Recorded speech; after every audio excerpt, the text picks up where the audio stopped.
Mga kababayan, kamusta po? Si Kamanong po, inyong lingkod ay nagbabalik po muli dito po sa Tambayan Makabayan at tayo po ay magsama-sama at magkomentuhan. Mag-umpisa na po tayo. Komentuhan po natin ito pong pahayag ni former head ng Bangko Sentral ng Pilipinas, si Cora Gigote, mga kababayan. Si Cora Gigote. Pakinggan po natin, former head po ng Bangko Sentral ng Pilipinas. At dito po sa kanyang pahayag ay tinatanong niya po yung magtsuhin. Meron po siyang tanong, bakit daw po nananahimik yung magtsuhin ngayon? Ito po, basahin po natin yung kanya pong pahayag, mga kababayan. Ayon po kay Ma'am Cora, ang former head ng Bangko Sentral ng Pilipinas. Ito po, basahin po natin yung kanya pong pahayag sa social media. Ayon po kay Ma'am Cora, ito po. Ayon po kay Ma'am Cora, tahimik. Napansin ko lang, bakit kaya parang nananahimik si Mayor Vico Soto buhat nung maging Senate President si Tito Soto.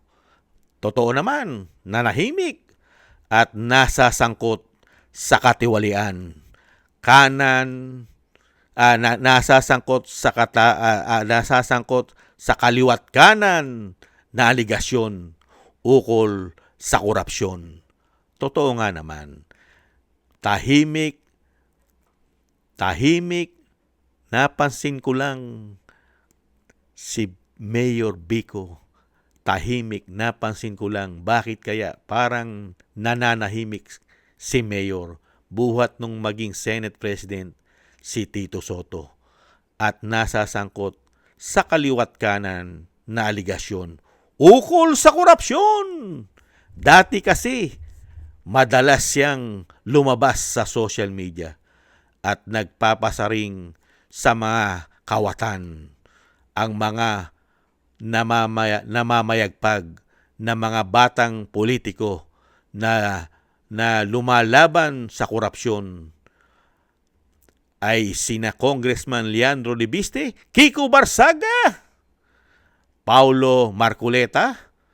Bakit nga naman si Vico Soto ay biglang naglaylo mula nung naging Senate President ang kanyang tiyuhin at nasangkot sa kaliwat kanan issue ng korupsyon. Nanahimik po. Mas mainam na po kasing manahimik, mga kababayan. Kasi po, katulad po niyan, sinasabi na nga ni Ma'am Cora, former head ng Bangko Sentral ng Pilipinas. Sinasabi na nga niya mula nung maging Senate President, nanahimik si Mayor Vico. Samantalang, nung wala pang issue, nung tiyuhin, hindi pa pumuputok ang delivery na male-maleta at kasama pa yata nagdi-deliver dahil nakita ron sa chopper na kargado ng mga maleta. Yung chopper po na ni Saldico. Kasama po yung isa pong Blue Ribbon Chairman.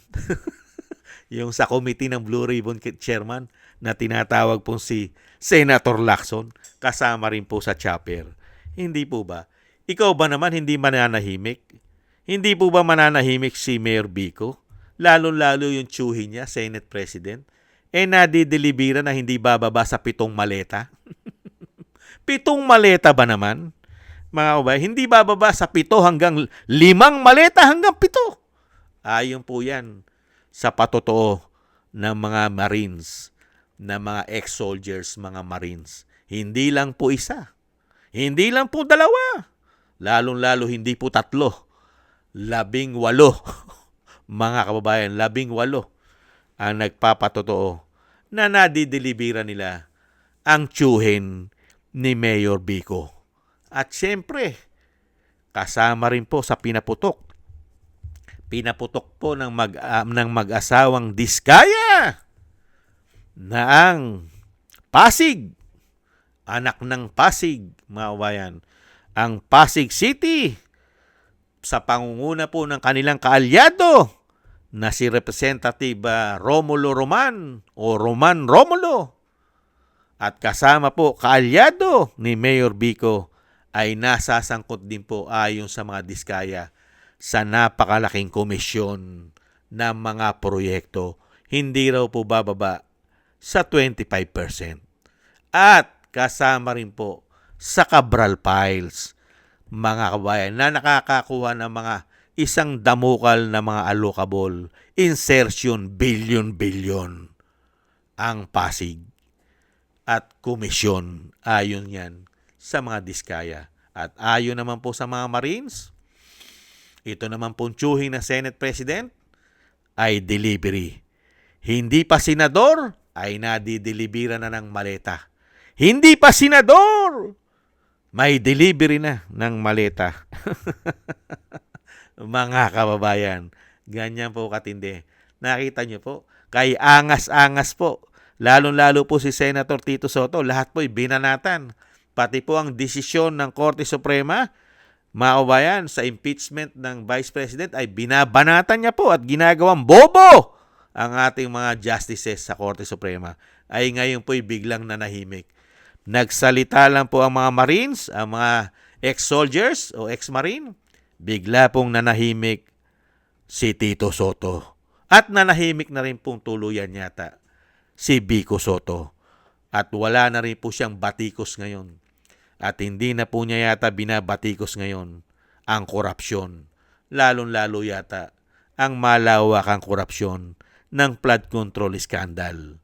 At hindi yata binabatikos ni Vico Soto ang mali-malitang issue na dinideliver sa pangunguna po. Siyempre po ang kanilang ang nag-uutos po sa mga sundalo, sa mga Marine. Sino po? Si Saldico. At napakarami pong nadelibera nito.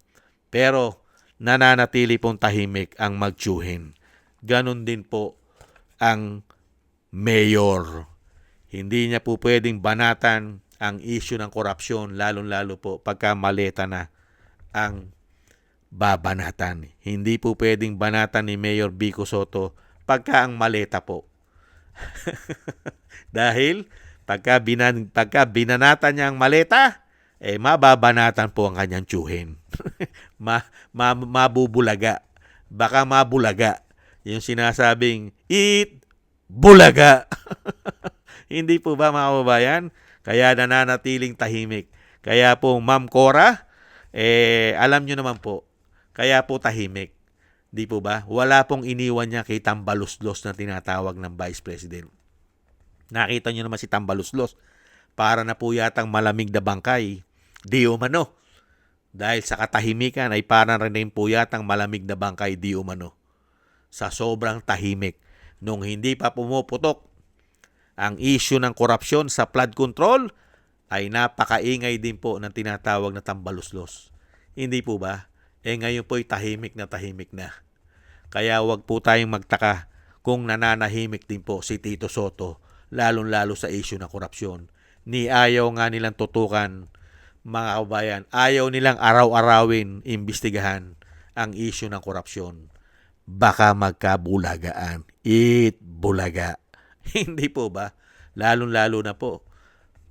Pag dumating po ang panahon, yung lagi po natin sinasabi, maiksi na lang po ang panahon. 1 taon na lang po mahigit. Baka mapalitan na po ang administrasyon. At baka ipagkaloob ang isang Duterte sa Malacanang. Yan ang napakagandang mangyayari sa ating bansa at sa ating mga Pilipino. Na itong mga nananahimik na ito, mga kababayan, ay napakasarap imbestigahan dahil nananahimik. Hindi po ba? Ayan po, mga kababayan, ang banat at batikos po ni Ma'am Cora, ang former head ng Bangko Sentral ng Pilipinas. Mga kababayan, dito po sa magtsuhin na talagang panay ang batikos. Pero nung mabatikos ng mga soldiers at ex-marine, nanahimik at nagtaka tayo, nanahimik ang tsuhin, nanahimik na rin po ang pamangkin. Dahil baka mabulaga. Eat bulaga. Maraming salamat po mga kababayan. Sana gusto po natin Tambayang Makabayan sa YouTube at TikTok. At ganun din po sa ating mga subscribers. Thank you po sa inyo. At sa patuloy po nagsusubscribe, mabuhay po kayo. Shoutout po sa inyo lahat. At sa mga nagko-comment, like, share, and subscribe, thank you po sa inyo. Mabuhay po kayo. At siyempre po, thank you rin po at shoutout din po sa mga nagbibigay po ng tulong at biyaya. Shoutout po kay Tatay Nick ng Canada, kay Eric Hershaw ng Canada, Jim Aris ng United Arab Emirates, kay Annie Jo, Mila Yee, Kingston ng Hong Kong, Jake Yahut ng Maisog, California, USA, Gina Ray ng Berlin, Germany, Julieta Silona ng Sydney, Australia, Baby Roman, Ate Isa na Cagayan, si ako si Pilam, Gayat Shena, Balance Vision TV at Jesus Valdefena. Maraming salamat po sa inyo mga kabayan at tis lang po. Ingat-ingat po kayo at God bless po sa inyong lahat. Shoutout po sa inyong lahat. Muli po, paalam. Bye-bye.